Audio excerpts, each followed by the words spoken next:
Okay, for this video, I'll be discussing transnational crime. So basically, no, I'll be discussing crimes committed beyond borders or exceed borders, or that is committed from one state to another. This includes hijacking, money laundering, arms smuggling, drug trafficking. But yung drug trafficking, i-discuss ko yan sa other subject na drug education and vice control. So, let us start with the definition of transnational organized crime. Transnational organized crime manifests in many forms, including trafficking in drugs, firearms, and even person. So, the top three, no, transnational crime talaga is yung drug trafficking, okay, firearm trafficking, or ito yung tatawag ni arms smuggling, and trafficking of person or human trafficking. Okay, so ito yung usually, no, the top transnational crimes. At the same time, organized crime group exploit human mobility to smuggle migrants and undermine financial system through what we call money laundering. Ito rin ay emerging. This is emerging transnational crime. Money laundering. No? Yung mga dirty money from other state, binabagsak sa Pilipinas. Okay? O binabagsak or pinapunta sa ibang lugar, sa ibang states.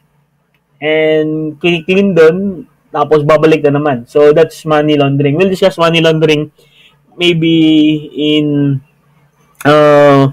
separate subject ko naman na special crime investigation. So, again, no, anong mga klase-klaseng transnational criminal organization? Well, sa trafficking crimes, you have their narcotics trafficking, human trafficking, and firearms trafficking. So, again, ito yung top 3 na transnational crimes. Then you have the financial crimes. Ito yung sinabi ko yun na money laundering and bulk cash smuggling. Kasi bawal kasi mag-smuggle ng cash from one state to another na bulto. No? Kailangan yung dadalhin mo, yung enough lang na, if you're a tourist, no, yung enough lang na magamit mo sa tour mo, hindi yung maramihan. And high-tech crimes, ano yung high-tech crimes? Like, ito yung nangyayari sa computer or sa virtual world. No? Kasi nga, we are now in digital age at marami ng krimen na nangyari through internet, through social media. Yan yung mga high-tech crimes na sinasabi natin, like piracy, data breaches, at saka identity theft. I will discuss this sa organized crimes in this subject. Now,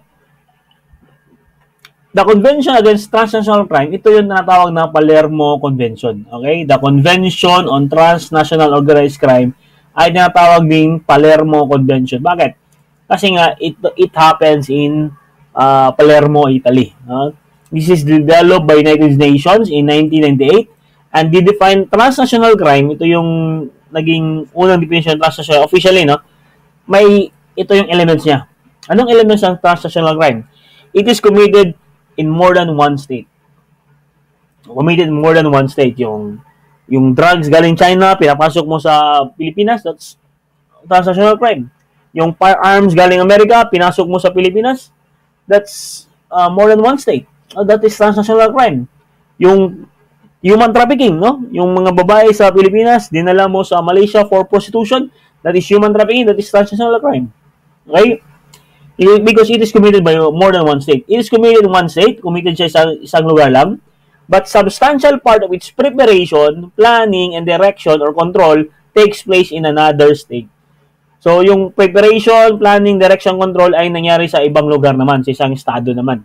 For example, if you recall the 9/11 attack, okay, yung sa Twin Towers sa New York, sa USA, okay, nangyari yung terrorist attack na yun sa USA, okay, New York. Pero, ang preparation nun, ang planning nun, ang direction nun, ay nangyari sa ibang lugar. In Afghanistan, sa lugar ni the suspect there is Osama Bin Laden. No? So, that is also transnational organized crime because it is committed in one state, but the substantial part of its preparation, planning, and direction takes place in another state. See, it is committed in one state, but it involves organized criminal group that engage in criminal activities in more than one state. Okay, di ba? In my previous video, I discussed to you the world's known organized crime.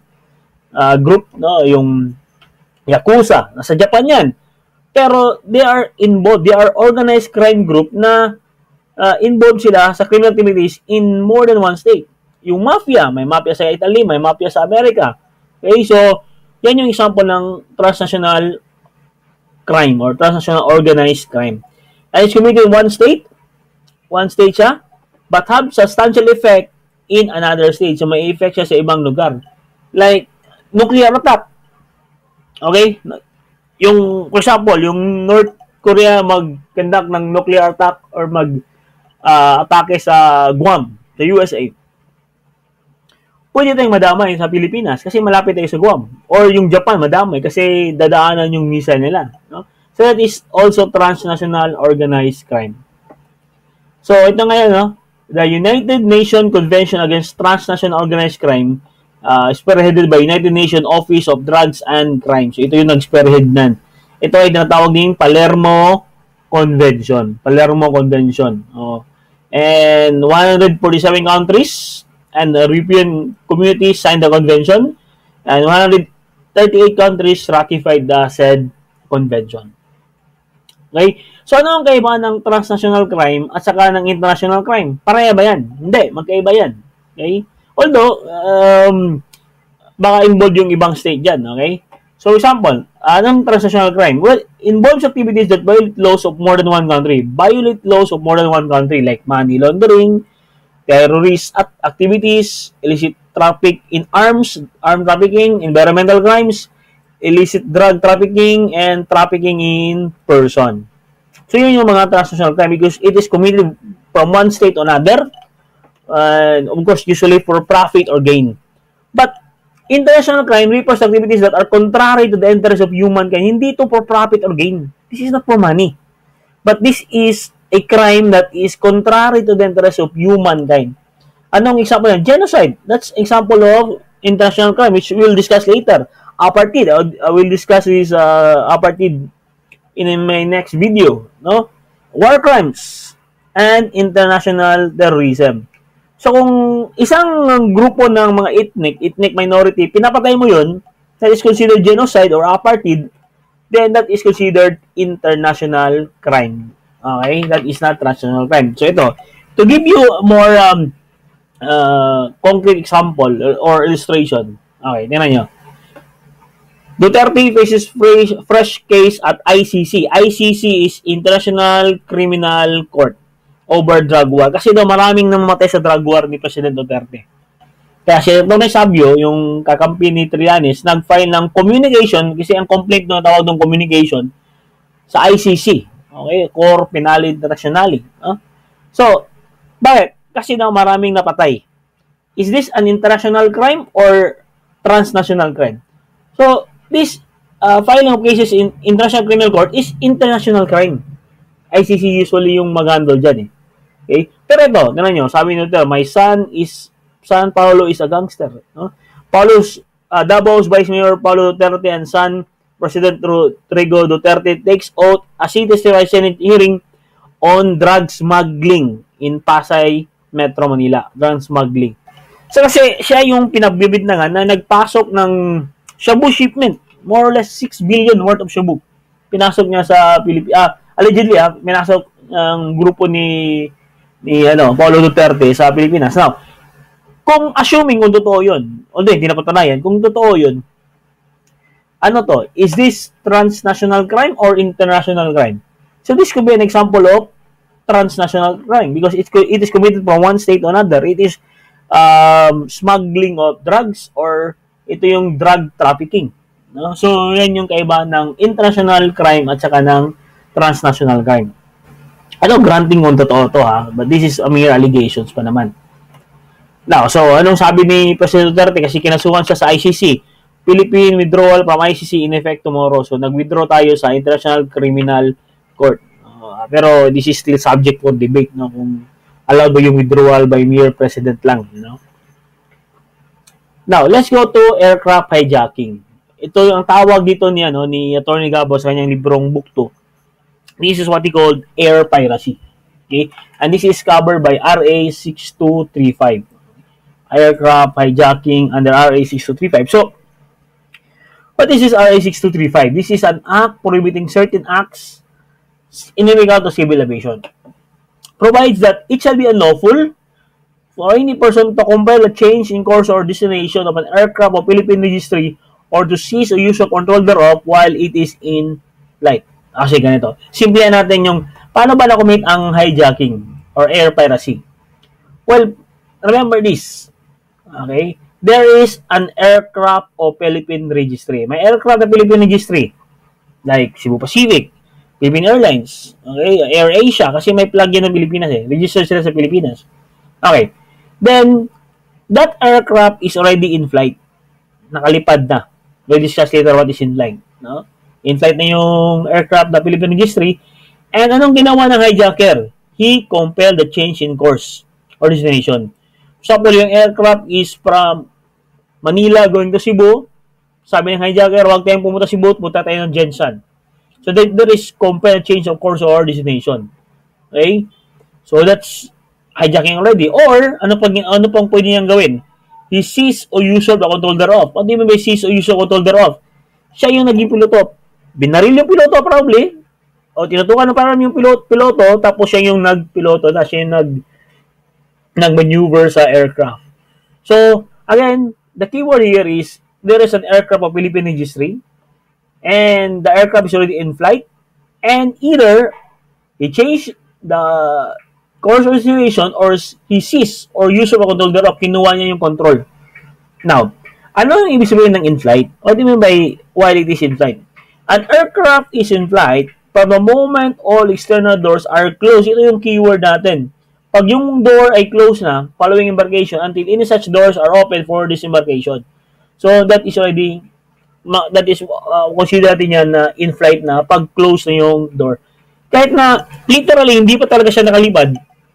Okay, yung gulong niya nasa tarmac pa lang, pero close na yung door for disembarkation, that is already in-flight. Okay, hindi kailangan na hintayin yung aircraft ay nasa impapawid na. The moment the door is closed, it is in-flight. So, tingnan nyo ito. Sample. Which one is considered in flight? Saan dyan ang considered in flight? Yung plane A or plane B? Remember, okay. Ito ba ay Philippine registry? Yes, Philippine registry yan. May Philippine flag, no? May Philippine flag. Okay. Itong A ba to ay considered in flight? Okay?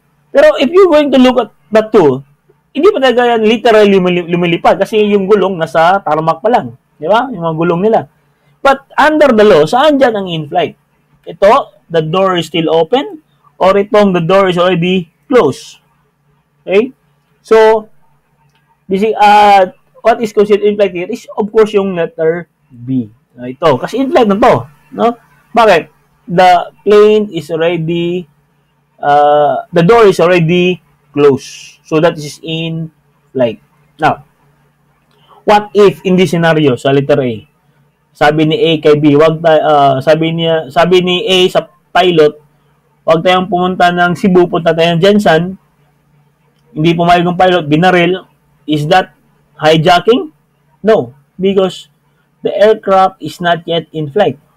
Pero dito, sinabi ni A, sabi ng hijacker, na wag tayong pumunta sa Cebu, punta tayo ng Jensan. Ayaw ng piloto, binaril ang piloto. Okay. Can we consider that as hijacking? The answer is yes. Kasi the aircraft is already in flight. No? It's already in flight. So, that is what you're going to consider in hijacking. If the aircraft is already in flight.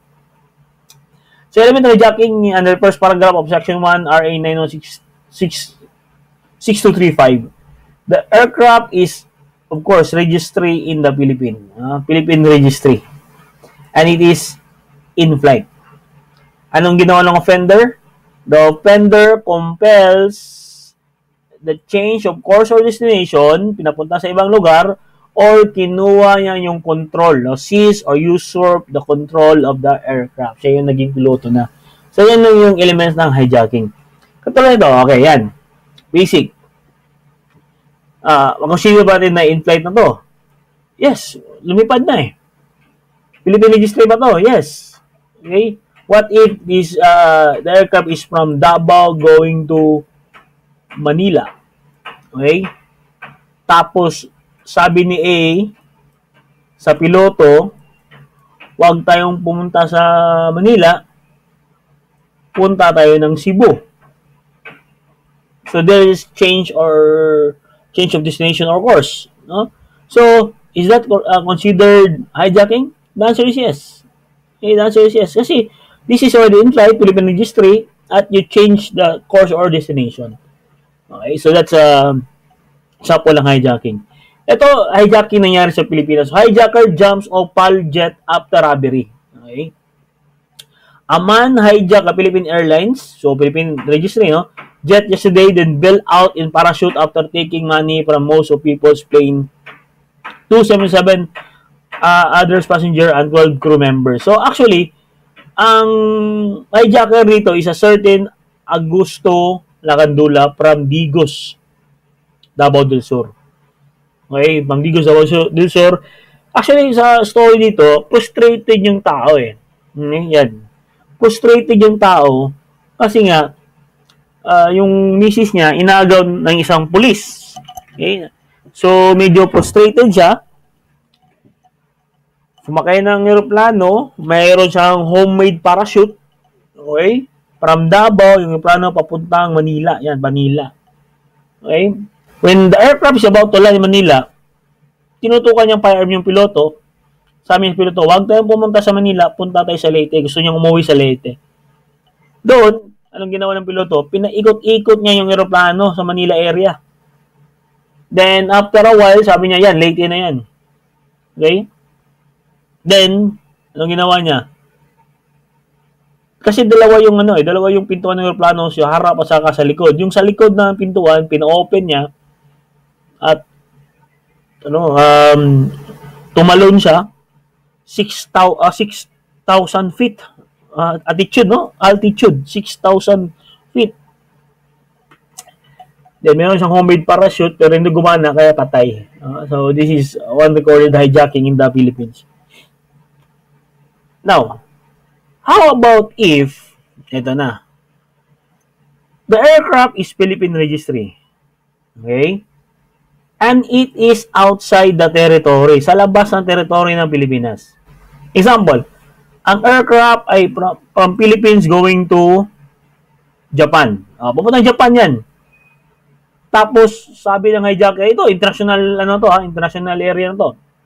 Sabi ng hijacker, huwag tayong pumunta ng Japan, punta tayo ng South Korea kasi gusto kong makakita ng OPA doon. Gusto kong makakita ng Blackpink doon kasi may idol ko yung Blackpink. Yung kumanta ng Let's Kill This Love. So, instead of going from Philippines going to Japan, pinadivert yung papuntang South Korea.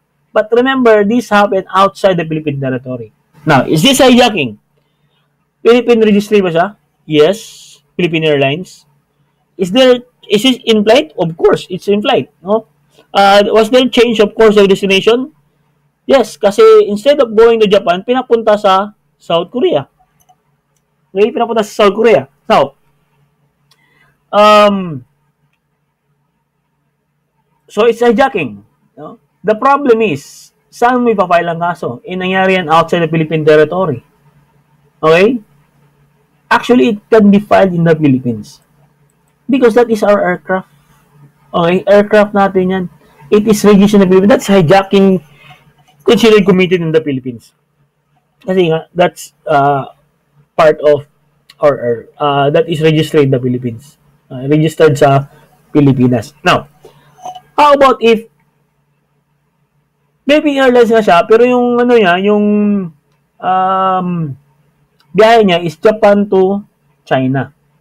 From Japan going to Vietnam pala. From Japan going to Vietnam. Pero pinapunta sa South Korea. Is that hijacking? Yes. Okay. Philippine registry, in flight, change of course destination, hijacking. Saan ba pa lang kaso?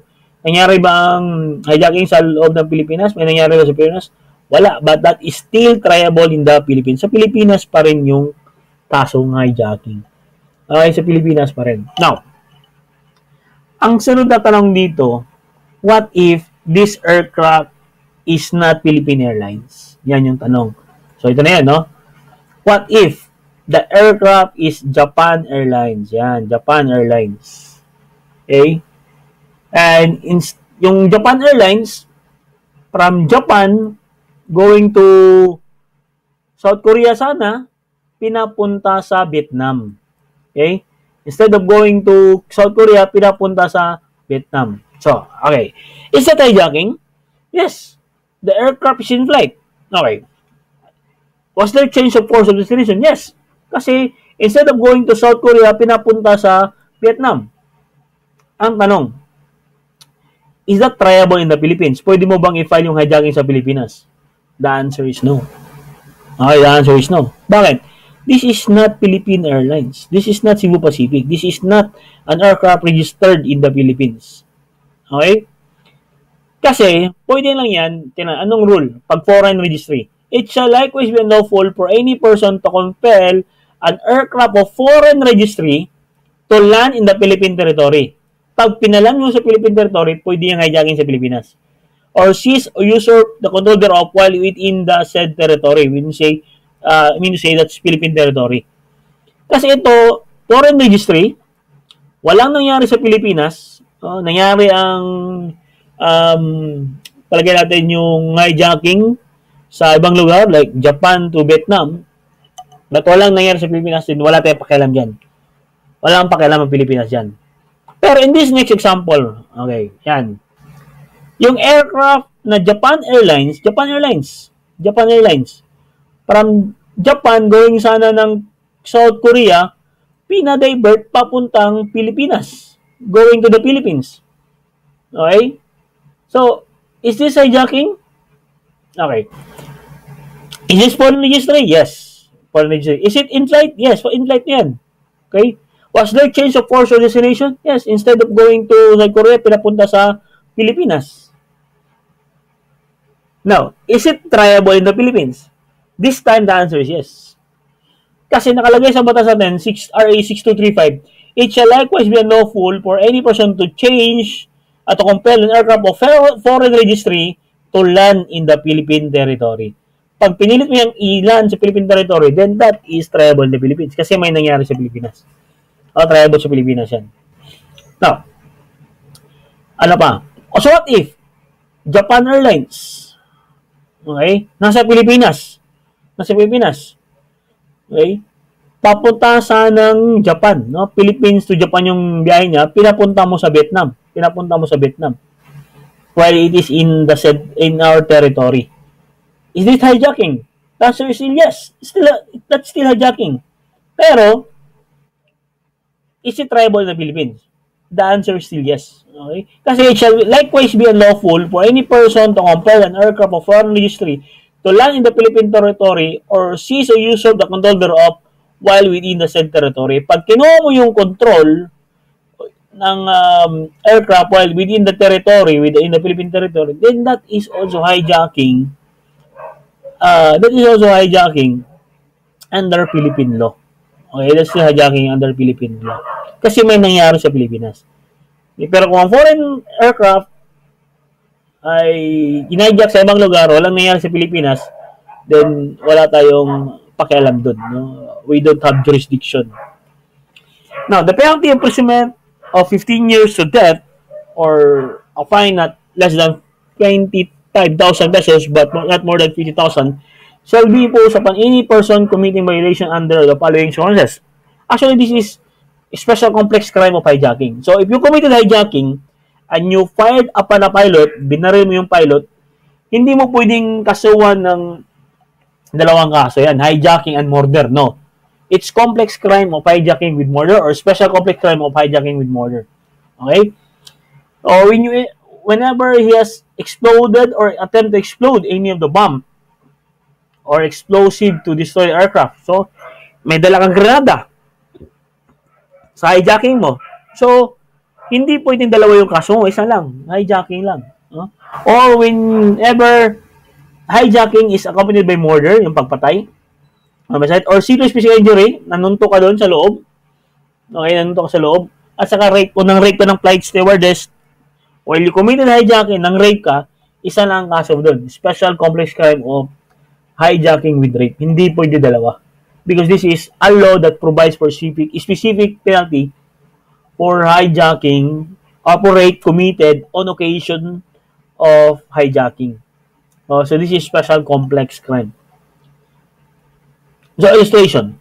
A boarded a plane at Manila Domestic Airport bound for Davao City. So bound for Davao City.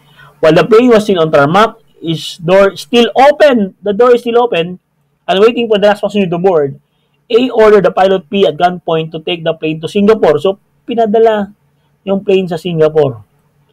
When P refused, A shot him to death. Binaril ni AC pilot. No? What offenses did A commit? Okay. Can you consider this hijacking? The answer is no. Kasi the door is still open. The aircraft is not yet in flight. No, in flight. So the crime committed will be prostrated coercion kasi pinilit mong dalhin yung aeroplano sa Singapore and binaril mo kaya it will be murder. And murder. So dalawa yung kaso. When the crime was committed, the plane was not in flight as door was still open for embarkation. So yan yung reason, no? Hindi pa siya in flight.